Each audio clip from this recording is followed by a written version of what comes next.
Paano itrato si Kim Chiu sa Showtime? Si Kim Chiu ay tinuturing bilang isang mahalagang kapamilya at regular sa host sa noontime variety show na Showtime.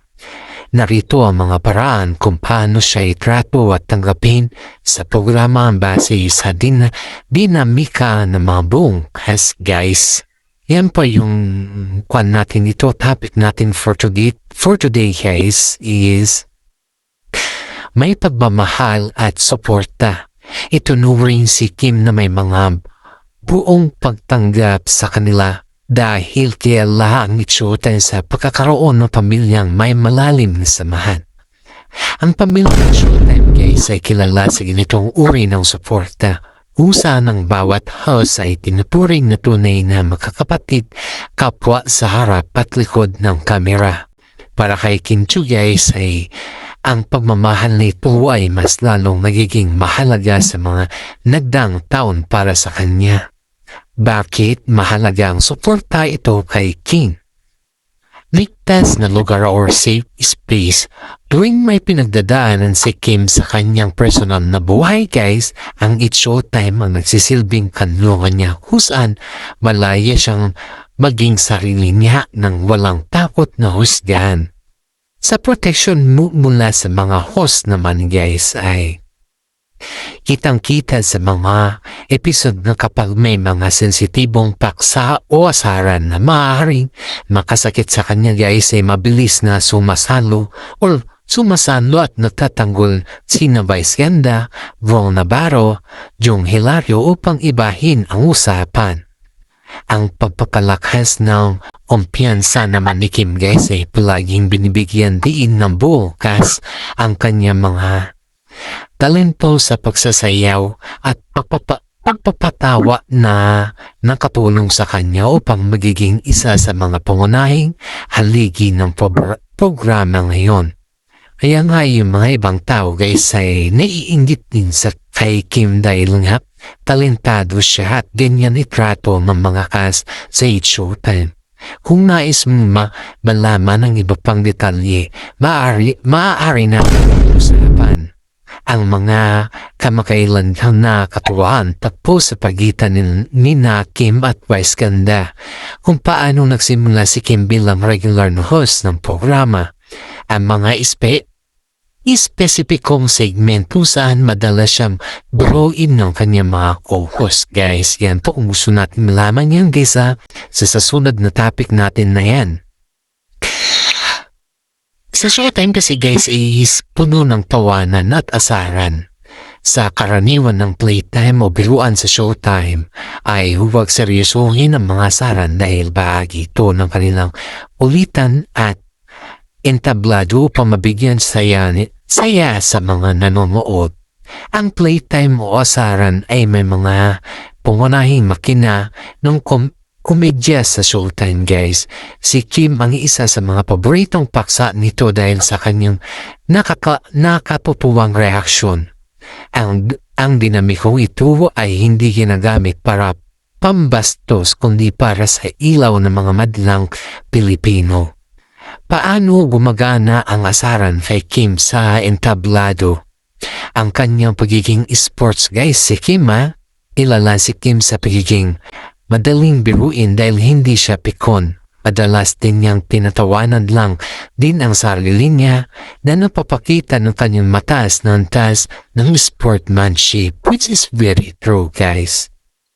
Ang karaniwang paksa ng biruan na ayon sa lahat ng mga taong nakakita na dito at nakaramdam at nakasama ni Kim Chiu guys ay madalas siyang asarin tungkol sa kanyang buhay at pag-ibig. Sa kanyang boses kapag sumisigaw sa tuwa o sa mga pagkakataon nabubuhol ang kanyang dila tang twister habang nag-host siya guys. May mga kasamang bawi din pagkatapos ng matinding asaran. Mapapansin na agad siyang yayakapin o bigyan ng high five ng mga co-host tulad nila Vice Ganda, Von Navarro upang ipasalaming walang personalan sa kanilang mga hirit. Kaya yung mga yung mga hirit ni nila na medyo nasasaktan na siya pero wala na lang yun guys sa kanya. Yung binibigyan ng puwang sa entablado guys ay suportahan ang kanyang mga segment tulad ng pagsayaw, pag-awit at pag-host. Yan po si Kim, ganyan po siya.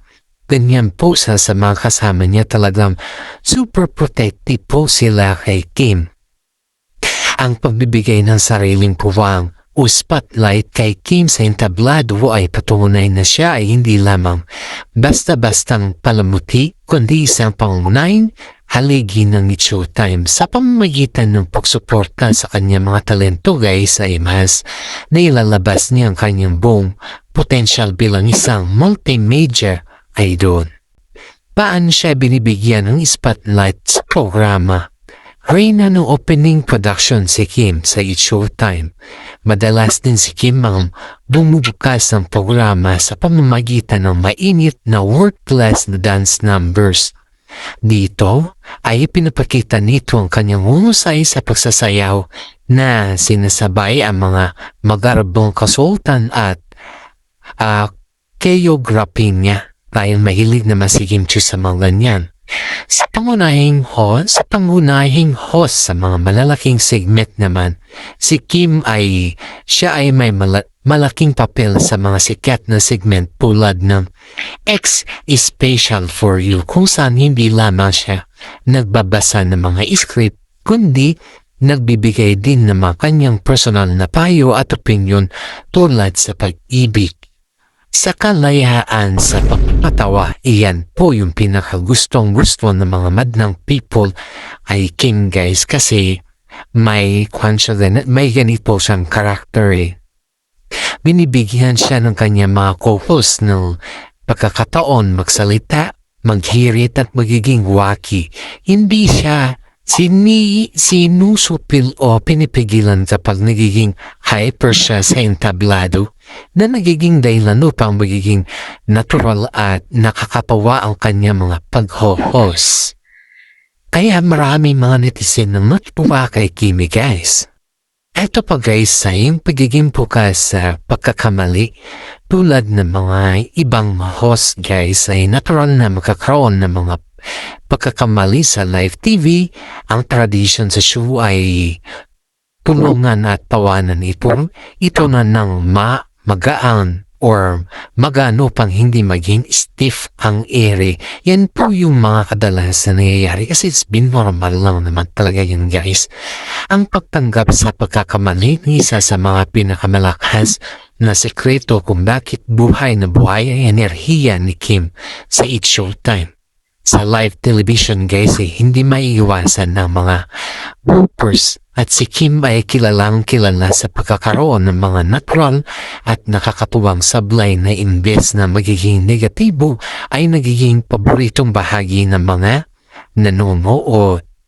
Paano ginagawang katatawanan at gaan ng pagkakamali ni Kim guys. Yan po yung mga tanong ng mga netizen sa atin guys. Ito po payon dito sa ating legit na sources guys ay walang sinasadyang pahiya kapag nagkakamali si Kim guys ay gaya ng mga pagkatalisod, maling bigkas ng salita or pagkalimot sa linya.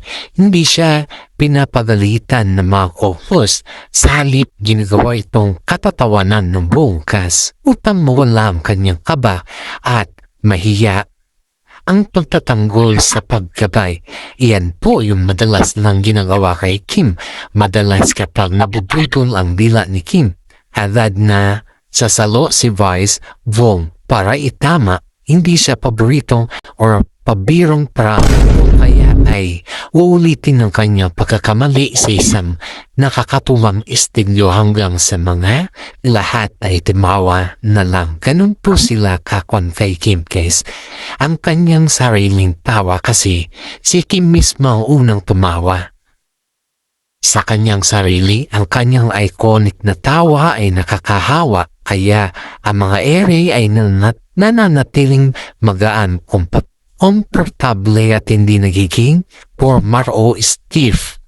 Kaya kung nais mong ipagpatuloy ang ating talakay guys ay maaari nating tignan ang mga tanyag na live TV bloopers ni Kim na naging viral sa social media kung paano nakakatulong ang ganitong sistema sa mental health at kumpensya ng mga host. Ang reaksyon ng madlang Pilipino sa tuwing may nakakapawang pagkakamali sa programa. Iyan po si Kimi guys.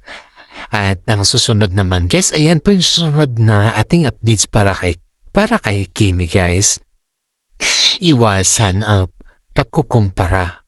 Huwag siyang isabog sa mga kapwang host upang maiwasan na ang mga intriga ng favoritism. Yan po yung iniingatan ng kanyang kapwang host guys. Ang pag-iwas sa paghahambing ay critical dahil sa bawat host ng mga itshowtime ay may mga kanya-kanyang natatanging recipe o papel na ginagampanan sa programa. Kung si Vice Ganda ang utak ng komedyante at saka si Von Navarro ang hari ng hirit, si Kim naman ang nagbibigay ng kakaibang tamis, sikat ng araw at millennial na pananaw sa entablado. Bakit nakasisira ang papara sa dinamika ng show? Yan po yung nakakasira talaga. Kasi nga guys ay iba-iba ang papel, iba-iba ang talento. Walang isang sukatan ng husay sa programa. Ang husay ni Kim sa sayaw at ng kanya pagiging relatable sa kabataan na hindi dapat itapat sa estilyo ng papapatawa ng mga veteranong komedyante.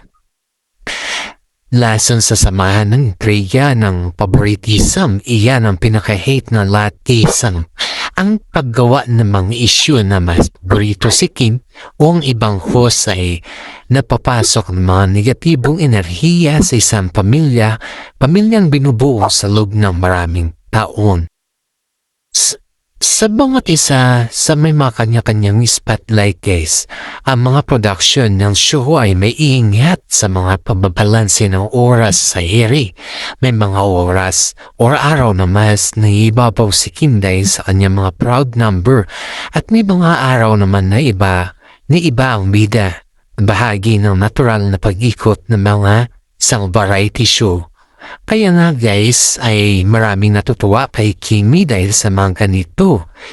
At siyempre kung ikaw naman si Kimi, mas gusto mo yung mga ganito guys. Kaya ito na. Huwag maniwala sa mga fake news. Ito yung pinakapaborito ng lahat, yung protektahan ng kanyang mga estado sa show sa pamamagitan ng hindi pagkakalat ng mga maling balita tungkol sa mga pag-alis. Ang hindi pagkakalat ng fake news ay ang pinakamalagang paraan upang maprotektahan ng karera ni Kim Chiu, lalo pat madalas siyang magiging target ng mga balitang mali sa social media tulad ng YouTube at TikTok na nagsasabing tatanggalin o aalisin na siya sa Showtime. Sa katunayan kaysa nananatili siya ang isa sa mga pinakapopular at permanenteng haligi ng programa. Paano siya sinisiraan ng mga fake news ang estado ng isang host? Lumikha ng hindi kailangang kabayan yung pinakamabigat sa lahat. Ang mga peking balita ay nung dudulot ng kalituhan sa mga tagahanga, maaaring maging sanhi ng negatibong ingay na nakakaapekto sa imahe ng show. Nang gagamit para sa mga views, madalas na ginagamit lamang ang clickbait ng pangalan ni Kim Chiu ang mga online channels. Dahil alam nilang marami ang mga clickbait na nag-react kapag pangalan niya ang nakasulat. Initiyak ng mga management ang kanyang pwesto. Paulit-ulit na pinapatunayan ng mga pamunuan ng ABS-CBN at ang kanyang direktor ng show na si Kim Choi isang mahalagang asset na walang kapareho ang dedikasyon sa trabaho. Paano makatutulong ang mga madlang people laban sa mga balita o maling balita? I-report ang mga fake channel ng video o post na nagpapakalat ng mga chismis na walang opisyal na pahayag nila mula kay Kim sa mga ABS-CBN kaysa i-report agad ito. Magtiwala lamang sa opisyal na pahayag. Mga mo anong show ay manggagaling lamang sa opisyal na social media page ng It's Showtime. ABS-CBN News mula mismo sa bibig ng Kim Chiu. Ibahagi ang katotohanan guys sa halip na patulan ng mga bashers, mas mabuting i-share ang kanilang mga positibong ganap, mga viral segment at mga patunay na tagumpay sa show. And bago natin tapusin ang ating updates guys, is shout out muna tayo sa mga senior citizen dyan guys na palagi nanonood sa ating YouTube channel. Maraming salamat guys at always think positive guys. Please like and share naman po yung ating updates for today. Kung gusto nyo pa yung mas maraming updates at mabigay po kayo ng topic patungkol sa Kim Pao guys, ay bigyan po natin ito ng updates sa inyo. God bless po sa ating lahat.